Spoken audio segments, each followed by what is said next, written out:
Olá, meu nome é Luiz Henrique e estou apresentando o podcast O Melhor Conselho, que tem como objetivo gerar conteúdo e conhecimento para as pequenas, médias, grandes empresas, seus conselhos, conselheiros e administradores. E no final do podcast, a pessoa entrevistada sempre deixará de presente o melhor conselho que foi ou é importante na vida dela. Então aproveite e assista ao final. Peço que se inscreva em nosso canal no YouTube O Melhor Conselho, o nosso Instagram O Melhor Conselho Oficial e o nosso site omelhorconselho.com.br, onde lá tem um dado especial para as pequenas e médias empresas. E também divulgando que o nosso podcast está sendo veiculado no canal Market, pela Vivo, número 611, e pela Claro 692, às segundas-feiras, 21h30. E vou ler aqui hoje o currículo da pessoa entrevistada. Ele é engenheiro pela Escola Politécnica da USP, tem curso de extensão em administração pela GV, MBA pela Fundação Dom Cabral e desenvolvimento executivo pelo IMD, Institute for Management Development na Suíça. Conselheiro de administração certificado IBGC e também pelo ACT. Executivo sênior com sólida carreira de liderança de negócio em 3 continentes: América do Sul, Ásia e Europa. Desenvolvida na indústria aeroespacial e na indústria de óleo e gás e energia. Consultor em implantação de processos de governança e implantação de conselho consultivo. É conselheiro consultivo em empresas de manufatura inteligente para o setor aeroespacial, óleo, gás e energia. Mentor de startups e conselheiro consultivo de empresas de tecnologia para o agronegócio, atingindo 75 milhões de valuation no investimento Série A em menos de 2 anos. É Senior Advisor de empresa global de fusões e aquisições e, além disso, é professor do curso avançado de formação de conselheiros do próprio ACT, antiga GV. Ele é o grande prazer de receber aqui hoje José Eduardo Costas. Muito obrigado, Eduardo. Muito prazer, muito obrigado, Luiz Henrique, pelo convite. Um prazer enorme estar aqui com você hoje e poder compartilhar um pouco da minha experiência e da minha história nessa área apaixonante que é a indústria aeroespacial e de defesa. E é justamente isso que eu vou te perguntar. Como é que você foi parar numa indústria tão diferente? Quando a gente fala de indústria, a gente está falando de indústria médica, indústria de qualquer outra coisa. Agora, indústria aeroespacial e de defesa, e ser conselheiro nessa área, é uma coisa muito diferente. Isso foi lá no final dos anos 90. Eu estava antes atuando na área de óleo e gás e energia e tive a oportunidade de ser convidado para vir trabalhar na Embraer. A Embraer tinha sido recém-privatizada na época e estava com uma demanda de profissionais absurdas. E aí eu fui, pela experiência em gestão de projetos, gestões de contrato, fui ajudar na parte de negociação, desenvolvimento de negócios. Trabalhei no Brasil, fui diretor de contratos até 2008, e depois fui para a Ásia, ser líder de negócio na Ásia Pacífico, depois Europa, em Portugal e na Alemanha por uma outra empresa. Então, quer dizer, eu acabei indo não de uma forma planejada, mas tem muita sinergia, muita coisa que você transfere conhecimento de outras indústrias para essa indústria. E mais recentemente eu investi em desenvolver a carreira para a área de conselheiro. Eu sempre participava eventualmente de algumas reuniões de conselho, não como conselheiro, mas como executivo, e tinha essa vontade, né, de aprender mais. E tem sido uma experiência muito prazerosa estar atuando nessa área nos últimos 2 anos. Muito curioso isso. Diz uma coisa. Condomínio, empresa e família, só muda o endereço. Mas, empresa desse tipo de segmento, aeroespacial, de defesa, tem alguma questão de governança específica? Neste caso é diferente? Sim. Essencialmente, a área de aeroespaço e defesa é uma das indústrias de maior complexidade. Por definição, é uma indústria onde a cadeia de valor é global. Não dá para você pensar numa indústria de aeroespaço e defesa regional. Você tem que pensar em ciclos longos de desenvolvimento.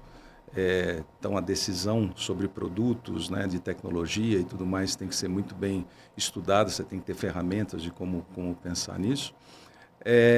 E você trabalha com várias jurisdições diferentes, com vários países, legislações. É uma indústria altamente regulada, regulamentada. Então, você entender todo esse arcabouço regulatório, a questão de desenvolvimento, tecnologia, a questão de risco, a questão de entender a cadeia global de clientes e fornecedores tem uma complexidade bastante grande e requer de quem está no conselho entender, não só de governança, mas ter um onboarding adequado, entender toda essa complexidade para poder contribuir. Então, quer dizer, para ser conselheiro de um board desse, você tem que estar muito bem alinhado com a legislação, não só no Brasil, como mundial, para esse segmento. Quer dizer, então é uma coisa a mais que o conselheiro tem que ter nesse tipo de indústria. No caso, por exemplo, vamos falar um pouquinho o que é o aeroespaço e defesa. Né? Isso. Nós estamos falando da área da indústria aeronáutica, para uso comercial, área de defesa e espaço, que muita gente, às vezes, ainda não só, a gente associa só ao Elon Musk mais recentemente, por todo o movimento que existe nesse ambiente. A indústria aeronáutica hoje, ela se consolidou muito, né, ao longo dos anos, então existem poucos fabricantes de aeronaves no mundo, com uma cadeia de fornecedores global.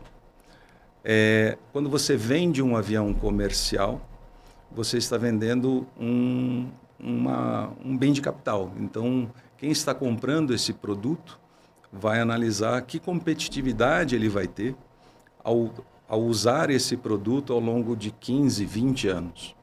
Então, esse é e em jurisdições diferentes, com registros e regulamentos diferentes, não só de operação, mas de certificação, de desenvolvimento e tudo mais. Então, você precisa entender esse arcabouço que envolve essa indústria. E na área de defesa, tem mais regulamentos ainda, que aí podem implicar restrições de quem que você pode fazer negócio, a questão de compliance nessa área é muito forte.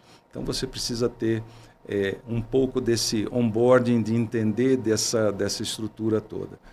Obviamente, a diversidade, ter experiências diferentes quando você vai participar de qualquer conselho é fundamental.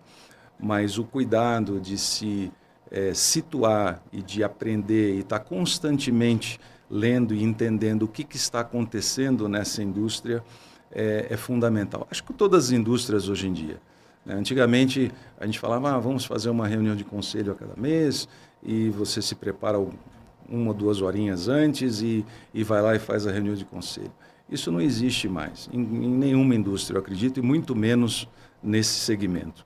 A atualização, entender o que está acontecendo, a dinâmica de mercado, a dinâmica regulatória, a dinâmica dos concorrentes é muito grande. Precisa estar realmente com bastante atenção a tudo isso. E você falou uma coisa interessante, né? Você falou que, e é bem isso, né? É uma indústria em que nem todos que querem comprar a gente pode vender. Exato. Você tem regulamentos, sanções, você tem determinados componentes que você tem que ter o cuidado com relação a quem vai ser o usuário final. A gente chama de End User Certificate, né? Então, e isso implica em sanções civis e até criminais. Então, tem um ambiente regulatório muito forte. Muito forte. Obviamente, muito mais na área de defesa, menos na aviação comercial. E na parte de espaço, só um parênteses também, a gente fala assim de espaço, a gente pensa em missão para a Lua e tal, mas o espaço hoje na Terra ele está sendo altamente populado do ponto de vista de satélites, né? Você olha, por exemplo, satélites até a virada do século, você tinha talvez menos do que 100 satélites lançados por ano, e satélites geoestacionários, satélites que ficam a grandes altitudes, estamos falando de 30, 40 mil quilômetros de altitude. A tecnologia avançou muito, e aqueles megasatélites, hoje você consegue fazer satélites menores, o custo de lançamento é muito menor, porque você está colocando em órbita algo muito mais leve, e eles orbitam em órbitas muito mais baixas, que a gente chama do Low Earth Orbit. Estamos falando de 500 a 1.500 quilômetros de altitude. São as constelações e tudo mais. E são satélites para durar menos tempo. porque a tecnologia vai evoluir. Então, não adianta fazer um satélite pensando que ele vai ficar 12, 15 anos no espaço. São satélites que você vai ficar 5 ou 7 anos no espaço. E hoje, com a quantidade que já existe no espaço e mais o que vai ser lançado até o final da década, devemos chegar a algo como 60 mil satélites em órbita na Terra. No final dessa década. No final dessa década. Então, o domínio pelo espaço tem a ver com comunicação, tem a ver com defesa, tem a ver com uma série de questões, quer dizer, dominar o espaço, previsão de tempo, condições para o agronegócio, questões de segurança no solo, questões de trânsito. Tem uma quantidade enorme de aplicações e que essa indústria tem crescido bastante. O agro está se aproveitando muito desse tipo de tecnologia. O agro tecnológico, né, você ter previsibilidade. Acho que a palavra-chave aí é previsibilidade. E a gente não vai montar nenhum tipo de limpeza para recolher os que estão obsoletos? Então, existe já regulamentos de uso do espaço. Era uma coisa que não era regulamentada, começou a ser regulamentada. E outro dia eu estava num evento no Parque Tecnológico em São José dos Campos, e que era exatamente o grupo de empresas no aeroespaço, na parte do espaço, do mercado do espaço. E aí eu fiquei conhecendo uma empresa que eu não tinha a menor noção. A empresa está desenvolvendo um serviço chamado Space Situational Awareness. Ou seja, estão mapeando todos esses satélites que estão em órbita e pedaços e debris. E para quem for lançar satélites, precisa ter noção do que está no espaço. Assim como um avião, quando vai voar, você tem a supervisão do tráfego aéreo em até 30 mil pés, normalmente, 10 quilômetros de altitude, que são os voos comerciais normais. Agora nós estamos falando isso para o espaço. Até porque, como você bem comentou, se amanhã algum pedaço de um satélite cair em algum lugar e causar algum dano ou ferir alguém, vai chegar o dia em que alguém que lança pode ser questionado e responsabilizado. E vai depender da sua habilidade de rastrear e tomar conta e tirá-lo de órbita e controlar tudo isso para justamente ter responsabilidade sobre essa questão também. Então, isso é um campo que está em ebulição. Tem muita coisa sendo pensada e discutida nesse ano. Eu estou me lembrando agora de reportagens na época, assim, quase 50 anos atrás, que ia cair o Skylab no Brasil. No Brasil não, no mundo. Não sabia onde ia cair. Eu lembro que era reportagem para o mundo inteiro. Vai cair o Skylab vai cair e tal. Em algum momento vai cair, vai ter a reentrada, vai queimar, outras partes podem não queimar, mas hoje pela quantidade e pela evolução da tecnologia para poder rastrear isso e todo o arcabouço jurídico que acaba andando junto, né? O direito do espaço, né? Está sendo trabalhado e discutido hoje. Então, essa responsabilização virá.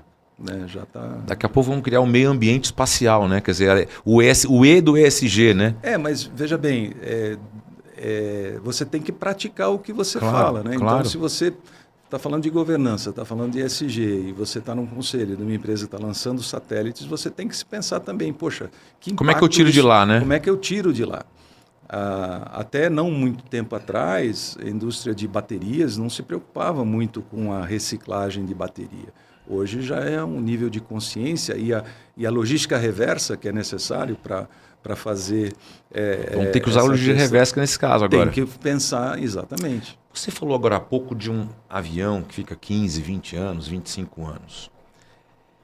Você está me dizendo, ou eu estou entendendo que o planejamento estratégico a longo prazo, ele é fundamental nessa indústria. Quer dizer, tem poucas mudanças, né? A mudança demora para acontecer.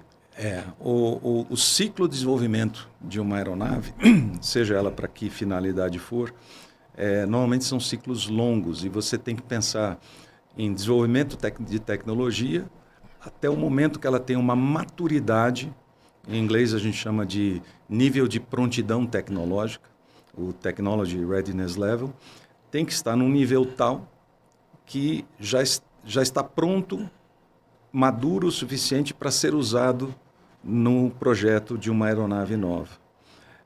Então, as indústrias têm que pensar aquilo que é desenvolvimento, pesquisa básica, seja com academia, ou outras universidades e tudo mais, maturar, investir pesado, não tem como estar na indústria aeroespacial e defesa sem investimento, tem um investimento maciço em desenvolvimento, e você tem que pensar o seguinte, eu tenho que ter análise muito boa de mercado, eu tenho que ter muitos indicadores, eu tenho que ouvir muito o cliente, fazer o que a gente chama dos advisory boards, sentar junto com os operadores, ver o que eles estão esperando, como é que está o ambiente competitivo em cada segmento, né? Porque não é one size fits all. Se você está falando de uma Embraer que está no setor abaixo de 140, 150 assentos, se você está num avião um pouco maior, como as dinâmicas desses mercados são diferentes e você tem que pensar como que você vai investir num desenvolvimento que demora de 5, 7, 8 anos.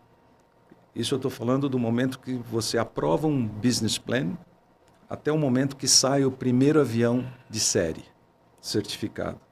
E aquele produto vai ter que permanecer competitivo por 15, 20 anos, ou mais até, né? Então, errar a mão, vamos dizer assim, na parte de posicionamento, tecnologia, tamanho, custo operacional, né, da aeronave, é make or break, como a gente fala em inglês, né? Então, esse investimento em pesquisa, investimento em análise de mercado, em ter a previsão do que está vindo de maturidade tecnológica com o que está vindo de demanda de mercado, como que eu consigo juntar isso num produto que vai ser competitivo nesse horizonte? Daqui 30 anos, né, ainda. É a segunda vida que a gente chama, né? Tem aeronaves, por exemplo, aeronaves que podem ter 100, 120 mil ciclos, que a gente chama pousos e decolagens, né? Isso vai demorar 80, 90, 100 anos para chegar num nível de utilização dessa ordem. Normalmente ela vai ficar obsoleta do ponto de vista de tecnologia mais cedo do que ela ficaria do ponto de vista estrutural. Okay?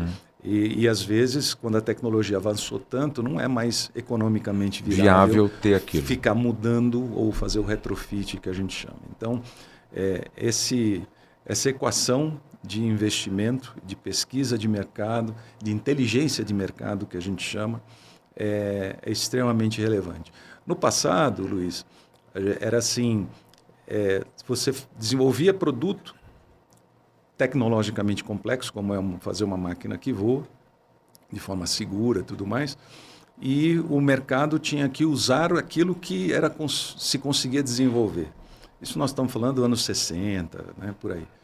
Hoje, obviamente, não é mais assim, né? Você tem que ajustar a tecnologia, quer dizer, pensar como você vai fazer algo, porque você tem um ambiente competitivo com outros países que são tão bons quanto o Brasil, no caso, como uma Embraer, de fazer aeronaves, que você vai ter que competir nesse horizonte de tempo. E não é mais, é o que eu consigo fazer. É o que tem que ser bom para o cliente e tem que ganhar do competidor hoje, amanhã e por alguns anos. Me diga uma coisa. A gente falou agora há pouco, você falou sobre influências mundiais. Para a gente ter uma cadeia de suprimentos, né, com essa influência geopolítica, né, e a gente está vivendo muito desde o ano passado para cá, né, ano retrasado, aliás, a guerra da Ucrânia, e agora Israel, se bem que tem um cessar-fogo acontecendo, mas assim, essa cadeia de suprimentos ela tem que ser muito forte, muito bem pensada também nesse aspecto. Correto. Por exemplo, a gente divide a cadeia de fornecedores na indústria aeroespacial, a gente chama de Tier 1, Tier 2 e Tier 3, 3 camadas. Então, empresas que fazem desenvolvimento e manufatura de sistemas que já são integrados na linha de montagem de uma aeronave, ou seja, aquilo que já vai direto para a linha de montagem. O Tier 2 é aquele que fornece para alguém que depois vai incorporar aquele produto sistema. O Tier 3, o 4 seria quase que matéria-prima, vamos chamar assim. Quando você está falando de Tier 1, é onde está o maior valor agregado. Você está falando de motores, que não são tantos fabricantes assim no mundo, turbinas, né? você está falando de sistemas de aviônicos, computadores e tal. Então aí você está mais ou menos amarrado, vamos dizer assim, a fornecedores ocidentais, vamos chamar assim, europeus e americanos essencialmente. É verdade que hoje a Ásia, a China já está desenvolvendo também, mas vamos dizer assim, nesse nível do Tier 1 você está ali.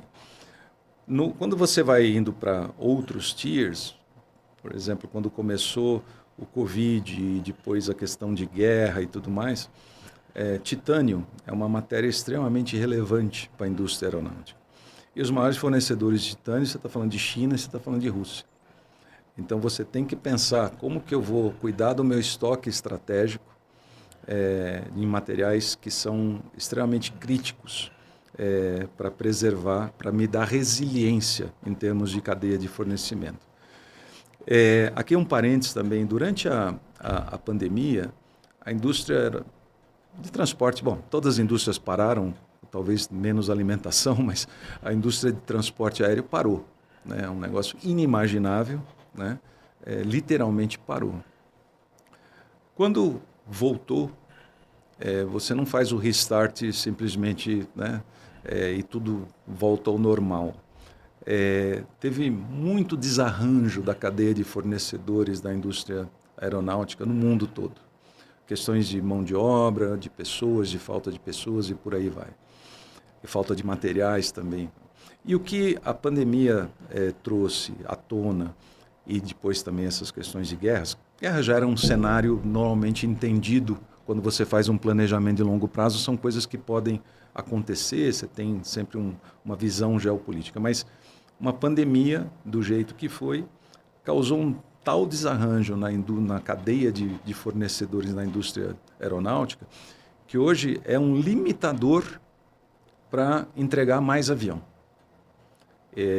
Então, hoje, tem uma demanda por aviões muito grande, novos aviões.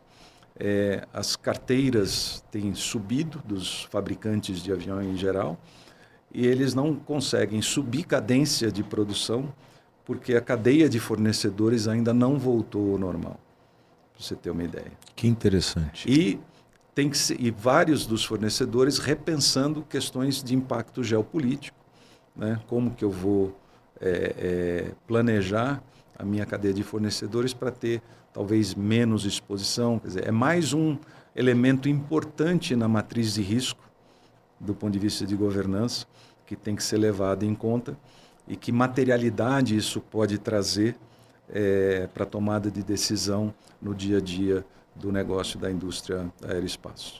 Me diga uma coisa, essa relação que a gente está vivendo hoje de sustentabilidade, matriz energética, né? Como é que a gente consegue equilibrar nesse tipo de indústria, né? A inovação, a necessidade por inovação? Dá para equilibrar quando a gente fala de defesa aeroespacial ou não? Bom, voltando ao ponto anterior, falando do momento da pandemia, botou muito mais pressão na questão de sustentabilidade de todos os negócios no mundo. Nessa palavra, o ESG nunca foi tão discutido, né? E na aviação não podia ser diferente. Independente de quanto de CO2 aviões emitem ou deixam de emitir, é fato, toda empresa, toda a governança de qualquer empresa deve se preocupar com os impactos do ESG. Então, aí vem a questão da transição energética. Por 100 anos, 120 anos, toda a base de energia do mundo que a gente conhece veio da indústria da energia fóssil. Então, a produção e a distribuição, a logística, está em qualquer lugar. Então, toda a indústria de aviação foi criada em torno desse componente, né, de ter o petróleo e ter o combustível de aviação disponível.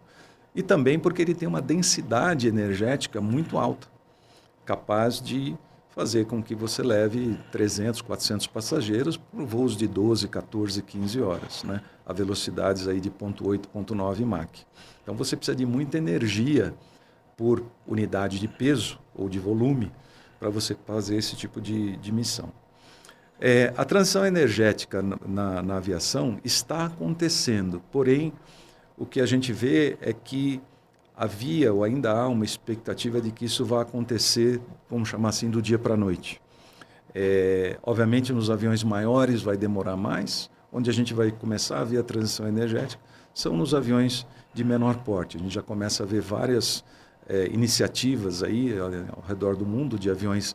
Começaram com a ideia híbridos elétricos, eu inclusive trabalhei num projeto desse na Alemanha, e depois percebido que tem que ser um híbrido e não puramente elétrico, justamente pela questão da densidade de energia. Temos visto agora os eVTOLs, né, que é vamos chamar de aeronaves, né, para pouso pouso e decolagem vertical, 100% elétrico, que está dentro do que a gente chama do Urban Air Mobility, né?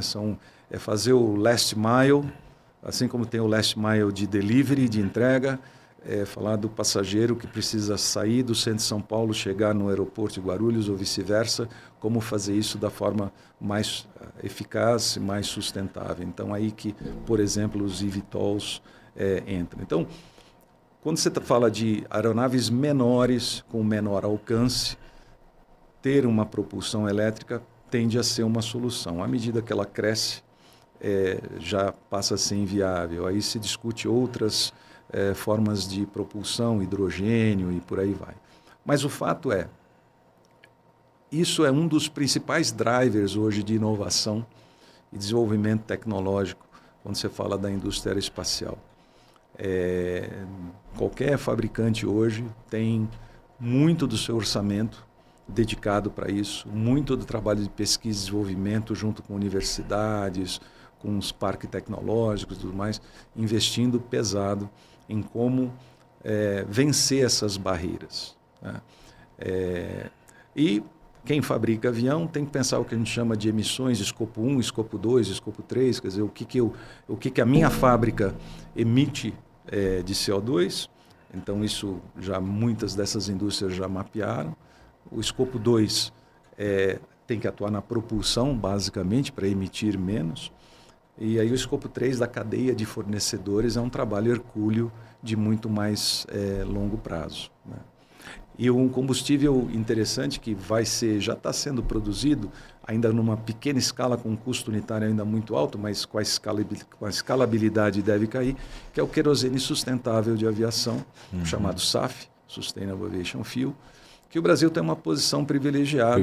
Com muita biomassa, né? O Brasil é muito privilegiado, a gente não pode perder essas oportunidades que aí estão. Na transição energética, a gente tem uma matriz onde 80%, dependendo de quem calcula, 80%, 85% da nossa matriz energética já vem de energia renovável. Nós temos ainda o gás natural para ser desenvolvido, ainda é muito pouco desenvolvido no Brasil.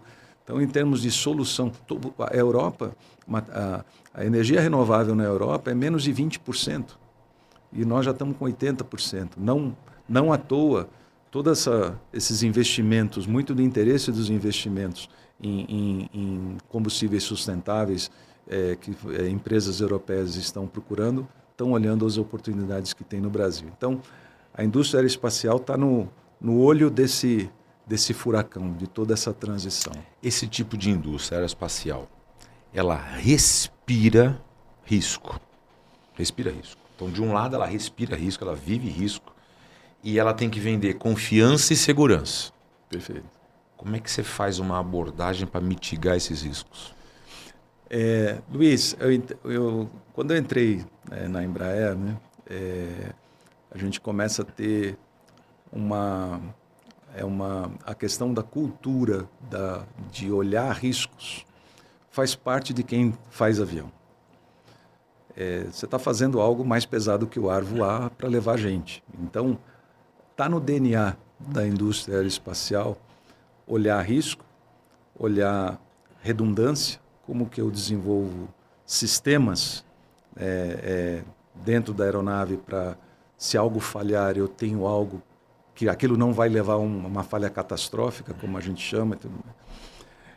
E aí, quando você expande esse conceito do ponto de vista de produto e de engenharia para a questão empresarial, ficou muito mais óbvio, né?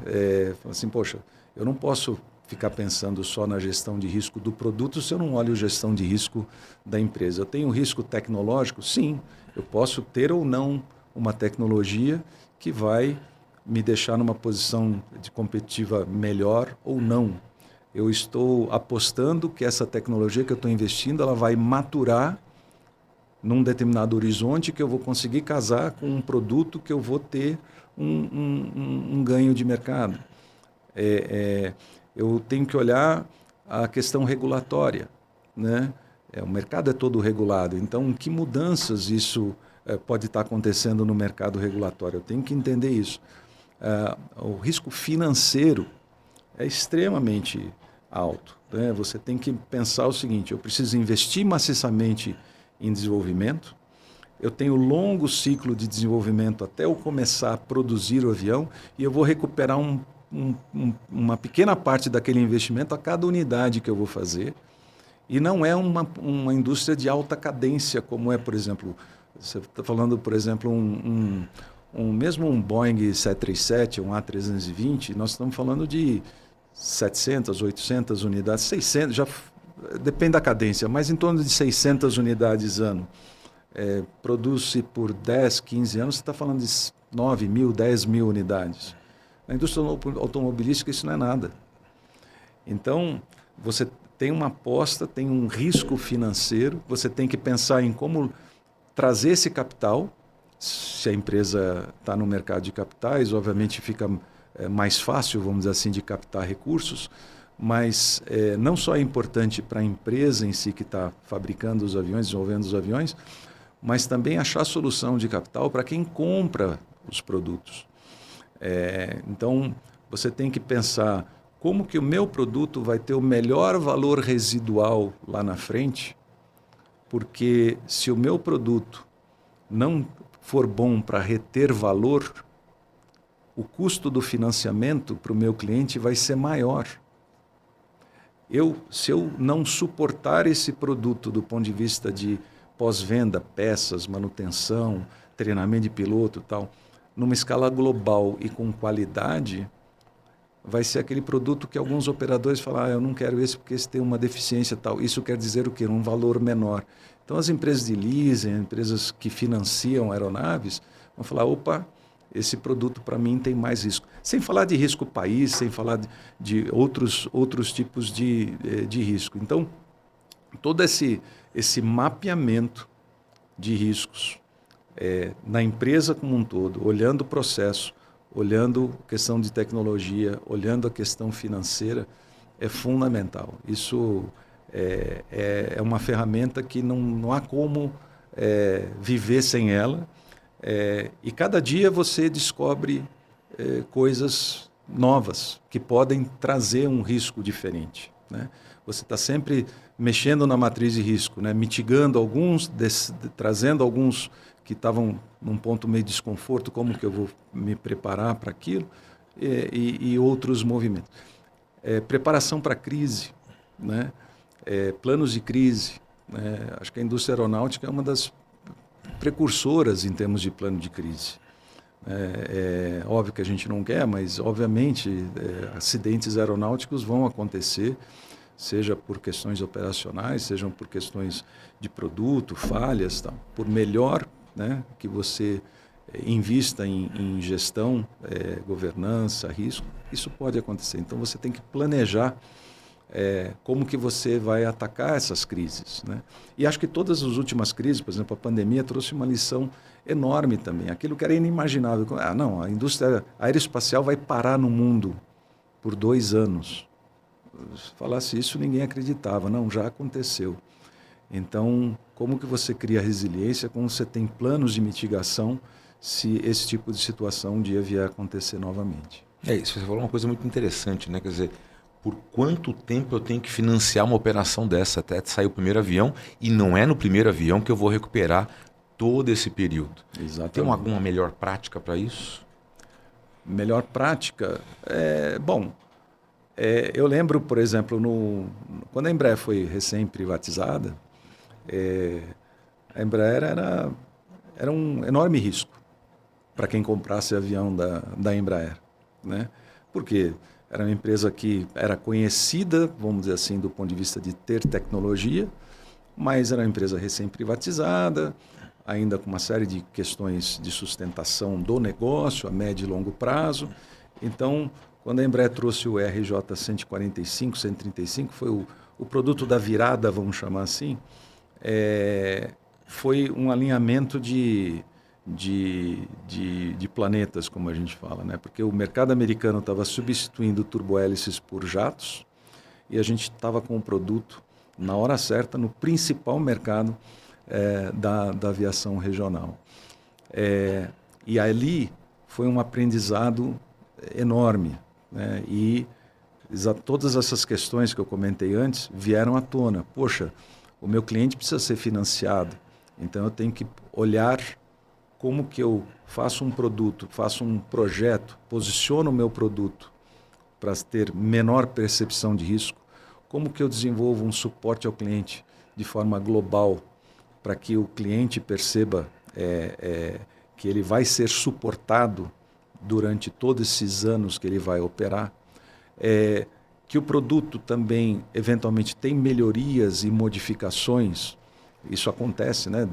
Isso é normal acontecer, e que vão sendo incorporadas e que vai mantendo a competitividade do produto. Então, todas são práticas que acontecem, são fundamentais no dia a dia. Não é? O projeto, uma vez certificado, obviamente você não vai ficar mudando o tamanho da asa do avião, o tamanho da fuselagem, não é isso. Mas tem várias questões, principalmente hoje com o ciclo mais rápido em termos de tecnologia eletrônica, softwares, né? Automação, isso tem uma aplicação muito grande, uma demanda muito grande. Essa indústria aeroespacial, ela muitas vezes exportou, a indústria de guerra também, né?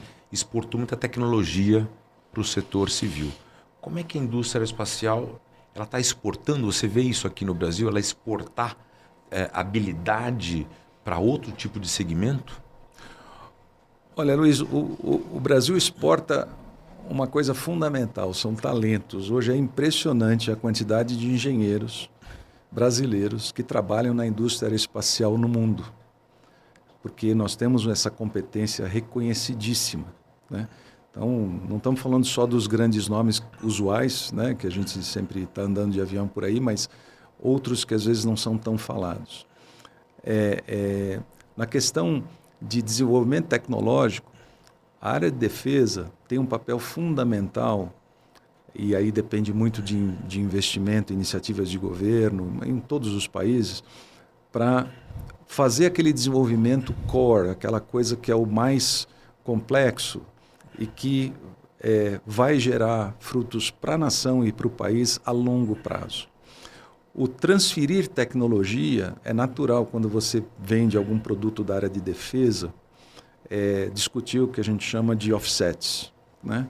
Então, quando o Brasil comprou os caças Gripens, né, da Suécia, foram negociados acordos de offset, onde o país, aí é um interesse de Estado, não é um interesse da indústria que está produzindo o avião, mas é um interesse de Estado que coloca obrigações recíprocas. Fala assim, ok, eu estou investindo nesse produto, eu quero que alguma tecnologia seja transferida para o país. Obviamente, do outro lado, não tem muito interesse na transferência de tecnologia, mas tem o interesse em vender o produto. Então, é dessa negociação que isso acontece. E o Brasil, como exporta muito também, quando estamos falando da área de defesa, tem também essas contrapartidas, vamos dizer assim, que vai acabar facilitando, né, e sendo discutida e negociada em algum momento. Mas isso é do jogo, ou seja, o importante é você estar continuamente desenvolvendo produtos e tendo novos produtos no pipeline para desenvolver, porque, obviamente, a tecnologia não para, e aquela capacidade, aquela gente super qualificada que você tem na engenharia, desenvolvimento, não só a engenharia, mas várias outras áreas da empresa, mas eu digo o core aí no caso é a engenharia, tem que estar sempre ocupado, né? Engenheiro não gosta de ficar não desenvolver. O gostoso é o desenvolver. Então, trazer novos projetos para serem desenvolvidos, onde ele vê aquilo como um desafio. Como é que a gente pode... Porque assim, você falou que a gente exporta muitos engenheiros, né? Agora, como reter os engenheiros, os pilotos bons para isso? Como reter isso? Luiz, assim, ter uma indústria nacional forte. Aí nós estamos falando já das pessoas desenvolvidas, já maduras do ponto de vista, estamos falando de idade, estamos falando maduras no ponto de vista de conhecimento. Agora, para desenvolver esses talentos, essa indústria aeroespaço em geral, ela tem que investir muito também em programas complementares de desenvolvimento.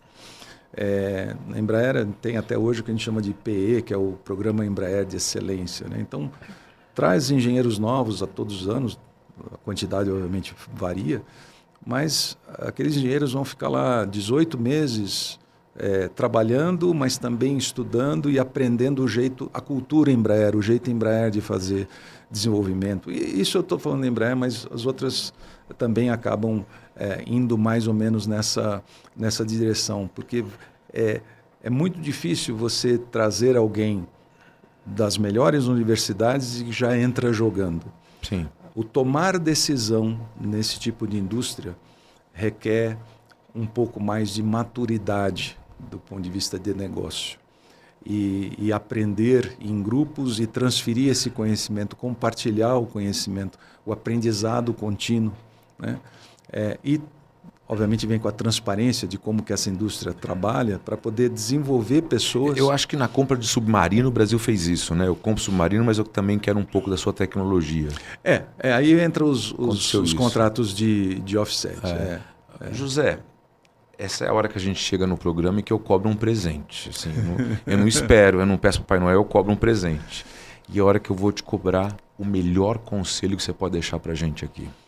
Olha, Luiz, quando a gente fala de governança em ambientes e negócios complexos, como é a indústria aeroespacial, é muito difícil ter decisões perfeitas, porque tudo muda, tudo tem uma dinâmica muito grande. Então, o que eu diria é o seguinte: se você está num negócio, trabalhando em governança, numa indústria de alta complexidade, onde você tem muitas incertezas ao mesmo tempo, é melhor ter decisões melhores do que decisões perfeitas.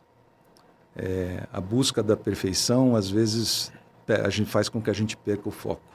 Então, juntar pessoas com conhecimentos distintos para tomar melhores decisões, não a melhor decisão. Acho que é isso que eu aprendi. Conjunto. José Eduardo, muito obrigado pela sua presença. Foi um excelente bate-papo. Muito obrigado. Muito obrigado, Luiz, e obrigado a todos. Muito obrigado. Agradeço você que nos assistiu até agora. Cito para se inscrever em nosso canal no YouTube O Melhor Conselho, o nosso Instagram O Melhor Conselho Oficial e o nosso site omelhorconselho.com.br, onde lá tem uma novidade especial para as pequenas e médias empresas. Muito obrigado e até o próximo episódio.